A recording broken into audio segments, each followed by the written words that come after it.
먼저 빅데이터에 대해서 좀 설명을 드릴게요.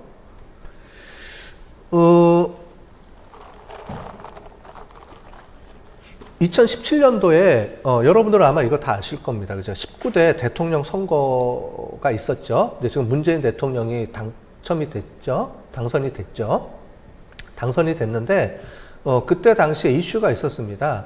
뭐가 이슈가 있었으면은 누가 당선이 될지를 이제 예측해야 되겠죠. 그러면 전통적으로 많이 쓰는 방법이 통계 패키지를 이용해서 많이 쓰게 됩니다. 자, 그래서 보통 이렇게 되죠. 이 N이라는 거는 뭐냐면 이제 전체 유권자 수입니다. 전체 유권자가 3,200만 명이 이제 투표를 해야 됩니다. 이제 투표할 수 있는 권리가 있는 거죠. 근데 실제로 이제 투표한 사람이 이제 몇 명인지는 이제 나중에 이제 나와야 되겠지만 어쨌든 유권자 수인데요. 이 유권자 수가 누구를 찍을지를 잘 모르니까 어떻게 하냐면은 방송 3사에서 출구조사를 합니다. 그죠? 출구조사를 해서 샘플링을 한다고 하죠. 그래서 통계에서는 이거를 뭐라 그러냐면 샘플 한다 그럽니다. 그래서 샘플을 하게 되면 어떤 문제가 발생하냐면은 에러가 존재하게 돼요. 왜냐하면 모든 사람을 다 조사를 못 하다 보니까 샘플을 추출하는 인원수에 따라서 에러가 많기도 하고 적기도 하죠. 그래서 그걸 보통 우리가 샘플링 에러라고 합니다. 그러니까 표본 오차라고 하게 되겠죠. 그러면 그 표본 오차가 얼마나 정확하게 예측하느냐가 이제 정확도가 결정이 되는 거죠. 예, 그래서 방송 3사에서 보통 조사를 할 때는 그 조사 출구한 평균을 가지고 얘기할 뿐만 아니고 항상 뒤에 뭐가 있냐면은 오차를 얘기합니다. 왜냐하면 100% 내가 다 맞추기 어려우니까 요 범위 안에 있을 거예요 라고 예측을 하게 되는 거죠.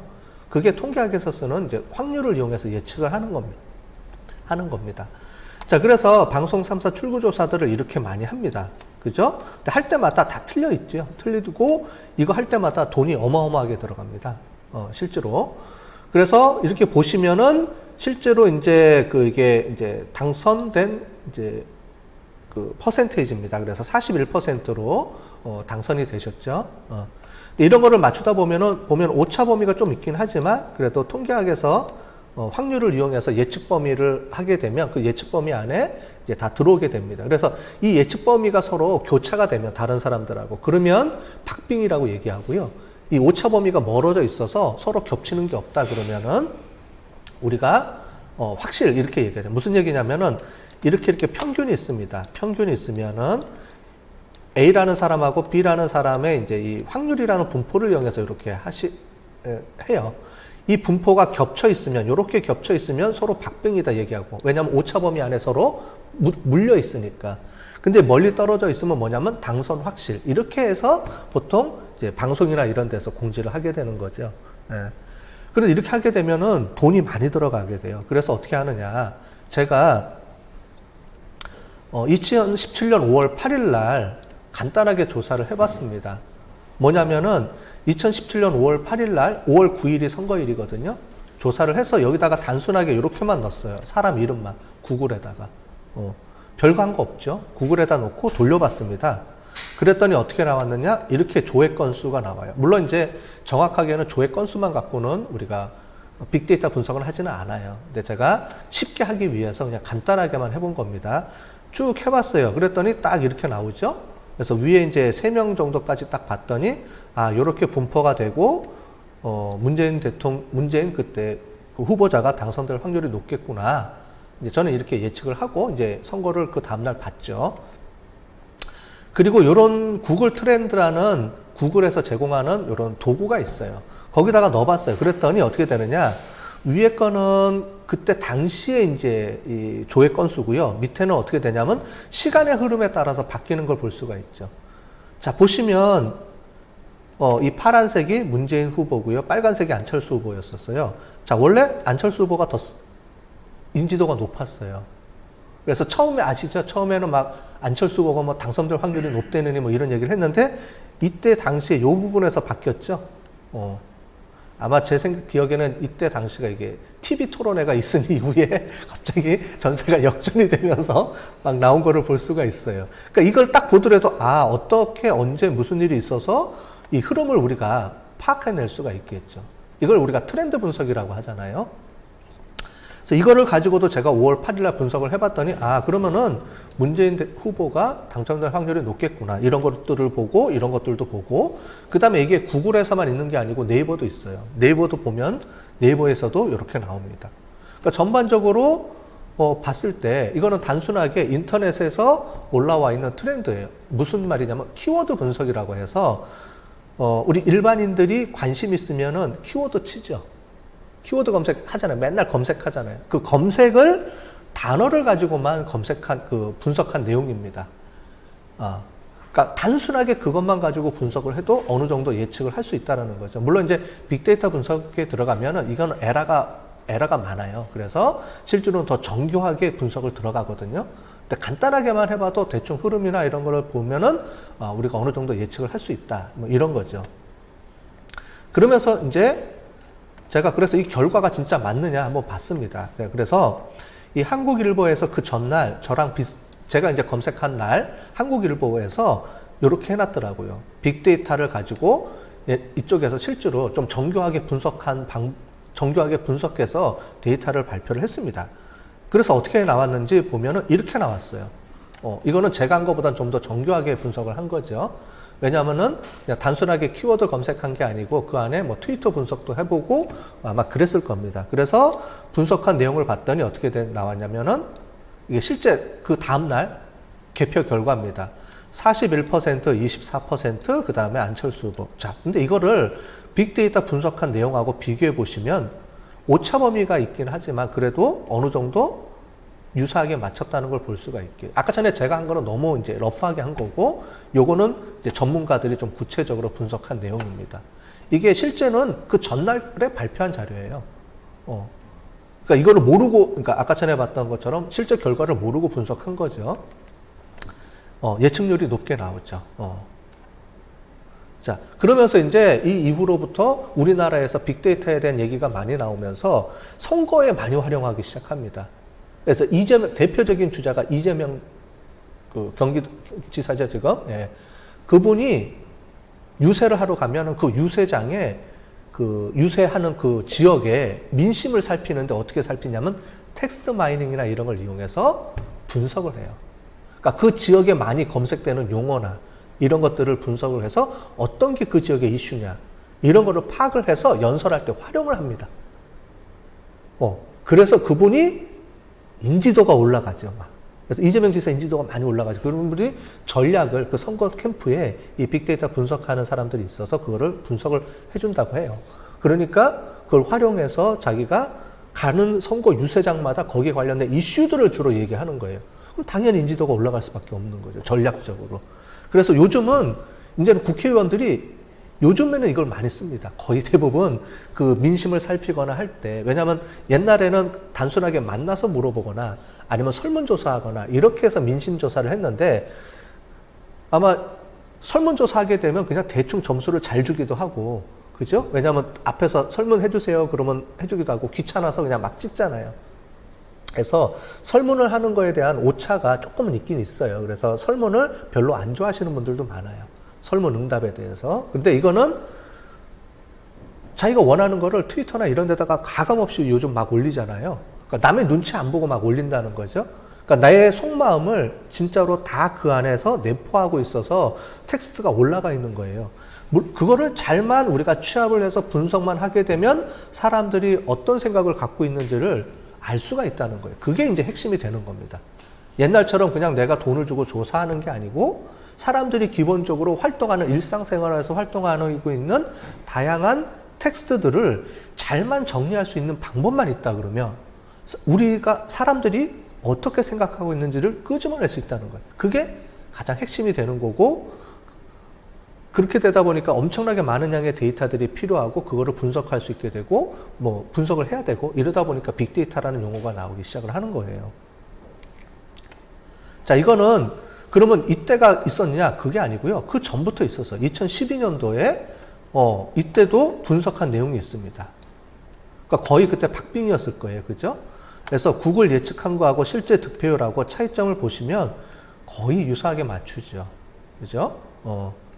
자, 그런데 이렇게 해서 빅데이터가 옛날에 2010년부터 이렇게 내용이 나왔는데도 사람들이 왜 뭐 이런 걸 잘 몰랐느냐? 그때는 별로 관심이 없었다는 거죠. 최근 들어와서 이제 관심을 갖게 되고, 그 다음에 또 한 가지가 뭐가 있었냐면은 이게 트럼프 대통령의 선거하고 맞물리면서 이슈가 되기 시작을 했어요.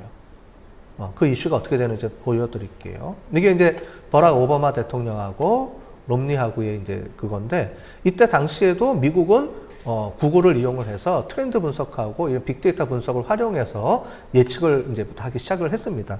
우리나라도 12년도에 있었지만 그렇게 많이 활발하게 알려지지는 않았죠. 자, 그런데 이것 때문에 우리나라에서 갑자기 이제 인지를 시작하게 됐죠. 뭐냐면은 미국 대통령의 여론조사입니다. 여론조사인데, 여론조사할 때 옛날에 이제 문제들이 많아가지고 어떻게 하냐면은, 왜냐면은 서울 서초구만 여론조사를 하면 어떻게 되냐면은, 당연히 통합당이 많은 표가 나오죠. 그죠? 강남 쪽에다 하게 되면은 민주당 표가 더 많아지고, 그에 따라서 지역의 특성에 따라서 하기 때문에 우리가 여론조사나 이런 걸 통계해서 할 때는 샘플 조사가 중요합니다. 그러니까 어떻게 샘플을 하느냐에 따라서 우리가 구한 값이 바뀌기 때문에 샘플을 잘 이렇게 하는 게 그 통계학에서는 중요한 거거든요. 그래서 요즘 많은 기법들이 있어서 뭐 많이 합니다. 그런데도 미국 보시면 어떻게 되냐면, 여론조사할 때 다들 클린턴이 당선된다라고 다들 그랬어요. 모든 신문지 상에서 클린턴이 당선된다고 했는데, 유일하게 어디서 그랬냐면은 빅데이터 분석하는 사람들은 아니다. 클린턴이 아니고 도널드 트럼프가 당선될 확률이 더 높다. 뭐 이거 가지고 막 그때 이슈가 되기 시작을 했죠. 근데 실제로 우리는 지금 이제 알죠. 뚜껑을 열어봤더니 어떻게 되냐면 도널드 트럼프 쪽에 도널드 트럼프가 대통령에 당선이 됐죠. 그 이유가 뭔지 사람들이 곰곰이 분석하기 시작을 해봤죠. 왜냐하면 결과가 나왔으면 이 원인에 대한 해석을 해줘야 되잖아요. 그래서 보면 실제로 도널드 트럼프 대통령을 선호하는 사람들은 이제 미국 우월주의 이런 분들이 있잖아요. 근데 여론조사에서는 자기 성격을 표현 안 한다는 거예요, 실제로는. 그런데 자기나 트위터나 이런 데 보면 막 올리잖아요. 그러니까 그거랑 틀리다는 거죠, 여론조사 하는 거랑은. 그렇기 때문에 실제로 여론조사가 요즘 이제 거의 100 많이 맞추기는 하지만 그래도 약간의 오차가 존재할 수밖에 없고, 그런 오차를 빅데이터랑 같이 이용을 하게 돼서 하면 좀 더 정확해지지 않을까. 그래서 요즘 이제 같이 이제 활용을 많이 하게 됩니다. 그래서 이렇게 보시면은 나와 있죠. 자, 그래서 제가 최근에 걸 한번 조사해 봤어요. 뭐 옛날 거 자료 가지고 자꾸 얘기하면 그러니까 최근에 뽑힌 자료를 이제 신문 기사에 이제 올린 자료가 있어서 제가 봤는데, 이게 뭐냐면은 이제 부산신문에서 그 전에 그러니까 선거하기 전에 조사한 내용입니다. 나름대로 분석을 했더라고요. 분석을 해봤더니 부산에 있는 데예요. 당연히 더불어민주당하고 미래통합당에서 보시면 3표하고 15표. 이게 확정된 겁니다. 이거는 지금 결과가. 근데 총 18개의 선거구가 있겠죠. 선거구에서 봤는데 서하구 갑의 표가 보면은 최인호 후보가 이제는 의원이죠. 당선이 됐으니까 요게 실제 값입니다. 근데 이 값을 가지고 그 전에 분석한 내용을 한번 제가 뒤져봤어요. 그랬더니 부산신문에서인가 나온 게 있더라고요. 그래서 한번 제가 봤습니다. 그래서 봤더니 당연히 부산 쪽이니까 미래통합당이 더 우세하겠죠. 그런데 거의 박빙이죠. 지금 박빙으로 이제 당선이 됐는데, 이때 당시에 나와 있는 그 자료들을 보니까 여기 보시는 것처럼 어때요? 최인호 후보의 당선 확률이 높다라고 계속 분석이 돼 왔던 거죠. 이제 그죠? 이런 걸 보면은 물론 이제 여론조사하고는 아직 제가 못 해봤지만 이런 빅데이터 분석이 이렇게 의미 있게 요즘은 많이 활용이 되고 있다라는 거를 보실 수가 있을 겁니다. 자, 그래서 한번 재밌는 걸 한번은 제가 조사를 해봤어요. 자, 이 파트입니다. 이 파트. 이 파트인데 지금 여기 보시면은 요렇게 뛰어오죠. 제가 어떤 단어를 하나 집어넣었어요. 집어넣었더니 구글 트렌드에서 이렇게 분석이 되어 있습니다. 자, 이게 어떤 단어일 것 같으세요? 자, 힌트를 보면 이때가 언제냐면 1월 1일입니다. 자, 여기 정답이 나와 있죠. 다이어트입니다. 1월 1일 날만 되면 다이어트 용어가 급증을 한대요. 이게 한 해가 그런 게 아니고 매년 똑같습니다. 여기 그 추세 분석을 보시면 똑같죠? 자, 이렇게 보는 것처럼 이건 그냥 제가 재미있으라고 한번 넣어놓은 건데 실제로 분석해 봤더니 그렇다는 거죠. 자, 그래서 이런 트렌드 분석 이런 것들이 구글에서 많이 활용을 하죠. 그죠? 많이 활용을 하고 많이 내놨는데 이런 게 왜 이렇게 각광을 받기 시작했느냐? 구글에서 이거를 실습니다. 논문에. 무슨 얘기냐면은 구글이 독감을 예측할 수 있는 시스템을 만들어서 예측을 해서 그거를 논문에 실어요. 네이처지랑 이런 데다가. 그 사람들이 이제 놀래기 시작하는 거죠. 왜 이렇게 잘 맞추지? 그래서 한번 봤습니다. 그래서 봤더니 지금 이제 코로나가 이제 막 뜨고 있잖아요. 지금 이제 계속 진행되고 있는데 이때 당시에 이제 독감이라는 거가 이제 유행을 하기 시작했다는 거죠. 그래서 2008년, 12년 전 얘기죠. 그래서 독감이 이제 확산된 것이라고 구글에서 먼저 발표를 합니다. 자, 그런데 이게 뭐냐면은 이 질병관리센터에서 지금 데이터를 취합하는데 미국은 한 2주 정도가 소요가 된다는 거예요. 무슨 말이냐면은 내가 오늘 병원마다 독감 환자가 몇 명 있는지 이런 것들을 분석을 해서 보내주면 질병관리센터에서 취합을 해서 그걸 분석해서 내놓는 데까지 걸리는 시간이 2주가 소요된답니다. 그럼 그때 되면 이미 다 끝났죠. 그런데 구글은 어떻게 되냐면 실시간으로 이게 분석이 된다는 거예요. 거의. 그래서 그거랑 과연 맞느냐 틀리느냐 분석을 해본 겁니다. 분석을 쭉 해봤더니 어때요? 거의 좀 오차들은 좀 있죠. 오차라는 건 존재하니까 있는데 보면은 쭉 해서 보시면 거의 일치한다는 거예요. 이게 뭐냐면 그 이유가 뭘까? 그래서 이거를 네이처지에 실었어요. 진짜로. 네이처지에 실렸어요. 이게. 이것만 가지고 실린 거죠. 그래서 그거 안에 보면 이제 어떻게 분석했다는 내용이 들어와 있습니다. 그래서 실렸어요. 그래서 이걸 어떻게 하느냐? 이제 원인을 가지고 이제 설명을 하기 시작하는 거죠. 그럼 뭐냐면은 독감이 내가 지금 독감 증상이 있어요. 그럼 사람이 가장 먼저 하는 게 뭐냐면 독감 예방 또는 독감에 좋은 뭐 약 또는 음식 이렇게 해서 구글에다가 막 친다는 거예요.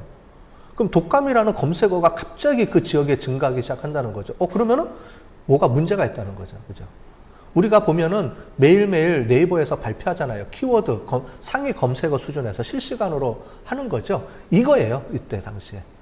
지금은 이제 모든 네이버나 뭐 모든 검색 엔진에서 다 제공하잖아요. 실시간 검색어 순위도 제공하고 다 하잖아요. 근데 네이버가 그걸 이제 처음 시작해서 이렇게 올리기 시작한 거죠. 그러면서 그걸 분석해서 봤더니 독감을 가지고 CDC 그 질병관리센터에서 실제 데이터를 가지고 예측하는데 2주가 소요됐는데 그 전에 우리가 더 빨리 알 수 있다. 이것만 가지고 분석을 해주면. 그래서 구글에서 독감 예측하는 그 사이트를 하나 만들어서 프로그램으로 제공하기 시작을 합니다. 지금은 이제 없어졌어요. 지금 없어졌는데 그때 당시에 하면서 이거를 활용하는 거를 이제 하게 되는 거죠. 그래서 요즘 이제 구글이 이제 유명해지죠. 전 세계적으로 이제 1위는 구글입니다. 한국은 네이버지만 전 세계적으로는 구글이 검색어 순위가 검색 엔진 1위거든요. 자, 이렇게 보시면 될 것 같고요. 그래서 그거를 가지고 우리나라에서 활용한 사례가 있습니다. 그래서 언제 활용을 했냐면은 서울시에서 하는 올빼미 버스 있죠. 그러니까 야간 버스. 보통 이제 서울시가 우리가 12시면은 이제 다 제한을 하잖아요. 그런데 사람들이 12시에 제한을 이제 버스를 제한을 하니까 이동을 해야 되는데 어렵잖아요. 그죠? 다 끊기니까 택시뿐이 운송 수단이 없으니까. 그래서 서울시에다 요구를 하기 시작합니다. 좀 만들어 달라고. 그러면서 서울시에서 노선을 만들어야 되는데 어떤 노선이 제일 최우선인지를 모르겠는 거예요. 그러니까 어디를 만들어 줘야 되는지. 그래서 한 게 뭐냐면은 서울시에서 심야버스를 만드는데 그 노선을 어떻게 했냐면 빅데이터 분석을 합니다. 빅데이터 분석, KT하고. 무슨 얘기냐면은 밤에 빨간색으로 표시가 되어 있는 부분이 있죠? 이게 뭐냐면 이게 셀이죠. 셀에서 이제 무선 셀인데 이 셀에서 많이 나와 있는 부분이 뭐냐면 사람들이 통화량이 많은 거예요. 결국은 사람들의 통화량이 많다는 거는 뭐냐면 그 지역이 사람들이 많다는 얘기잖아요. 대부분 어딘지 아시죠? 홍대 뭐 이런 데죠. 우리가 뭐 감으로도 뭐 맞출 수는 있겠지만 뭐 이런 데들을 찍어 보니까 이러이러한 부분들에서 어떻게 되냐면 사람들이 많이 저녁에 12시 넘어서 집에 전화하는 거죠. 나 오늘 늦어요. 뭐 택시 타고 들어가요. 또는 못 들어가요. 뭐 이런 얘기들을 막 전화 통화를 막 하기 시작하는 거죠. 그래서 그거에 대한 것들을 분석을 해서 어떻게 하냐면 요렇게 노선도를 만듭니다. 이걸 분석을 해서요. 가상으로 시뮬레이션을 돌려서 이제 노선을 만들기 시작하는 거죠. 그걸 가지고 만들어진 게 최종 노선도가 이렇게 만들어진 겁니다. 자, 여기서 볼 수 있듯이 어떻게 돼요? 그러니까 옛날에는 이제 이런 걸 하려고 그러면 이제 감으로 하거나 뭐 분석하고 뭐 이런 자료를 갖고서 하는데 실제로는 이제 이런 데이터들이 KT나 이런 데 다 저장이 돼 있기 때문에 이런 걸 분석해서 활용할 수가 있다는 거죠. 자, 여기서 이제 빅데이터라는 개념이 나옵니다. 뭐냐면 옛날에는 정형화된 데이터만 썼어요. 뭐냐면 데이터베이스라는 곳에다가 저장을 해 놓습니다. 근데 데이터베이스나 이런 공간이 모자르기 때문에 어떻게 하냐면 최대한 다 빼고요. 숫자라든가 필요한 것만 골라서 저장을 하죠. 그죠? 그게 데이터베이스의 개념이거든요. 데이터베이스는 우리 엑셀이라고 보시면 돼요. 엑셀에다가 정형화돼서 데이터를 정형화 시켜가지고 그 안에 집어넣어요. 그런데 요즘 데이터베이스에는 어떻게 되냐면 비정형화된 데이터들 이런 것들이 다 저장이 되기 시작을 하고요. 여기 보면 통화에 대한 저장이 이게 다 저장이 돼 있다는 거예요. 목록들이. 그러니까 로그 파일로 다 남아있죠. 옛날에는 데이터베이스가 용량이 컴퓨터가 제한이 되다 보니까 이 데이터를 저장을 못 하는 거예요. 근데 지금은 전 세계에 나와 있는 모든 데이터들을 저장을 할 수가 있겠죠. 데이터 센터가 있잖아요. 그죠? 그래서 구글이라든가 네이버라, KT라든가 이런 데 보면 데이터 센터들을 다 구축해서 이 세상에 나오는 웬만한 데이터들은 다 일단 저장을 해놓기 시작을 하는 거죠. 그러다 보니까 그게 양이 엄청나게 커지죠. 그래서 이름이 뭐라고 부르냐면은 빅데이터라고 부릅니다. 옛날에도 데이터를 저장했죠. 근데 옛날 데이터는 정형화된 데이터만 저장을 했는데 지금은 비정형화된 데이터까지 다 저장을 하면서 되는 거죠. 그러면서 이제 빅데이터가 나오기 시작하는데, 근데 문제가 또 발생합니다. 구글에서 해서 이렇게 막 성공을 하다가 2013년도에 어떤 문제가 발생했냐면 이게 발생을 해요. 갑자기 구글에서 독감이 유행한다고 했는데 실제로는 독감이 유행한 게 아니었었어요. 이게 뭐지? 봤더니 이때 당시에 어떤 게 있었냐면은 감기 걸리면 이제 백신 있잖아요. 요즘 이제 백신이라는 게 요즘 이제 이제 우리들이 이제 많이 알게 됐죠. 백신이 모자란다라는 게 신문지상에 공표가 되기 시작을 한 거예요. 감기가 실제로 걸린 게 아니고 감기 백신이 모자르다. 뭐 이렇게 얘기가 나오니까 어떻게 돼요? 사람들이 독감 백신, 감기 백신 이걸 막 친 거예요. 내가 실제로 감기가 안 걸렸는데. 그러다 보니까 이게 막 갑자기 오차가 발생하기 시작한 거죠. 실제 감기가 걸린 건 아니지만은 거기에 관련된 이슈가 뜨다 보니까 그거에 대해서 검색을 해서 오차가 이렇게 발생한 겁니다. 그래서 무슨 얘기냐면은 우리가 실제로 분석이라고 하는데 빅데이터 그러면 사람들이 또 환상을 가져요. 무슨 환상을 갖냐면 야 이거 분석하면은 다 알 수 있으니까 다 정확하게 예측한다. 근데 항상 뭐든지 반대편이 존재하는 거잖아요. 정확도가 있긴 하지만 항상 에러는 존재할 수밖에 없는 거죠.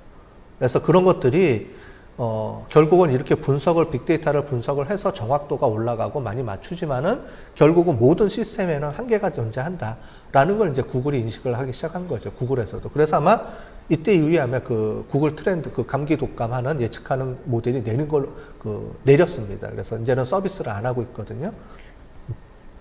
이런 게 존재한다라고 보시면 될 것 같습니다.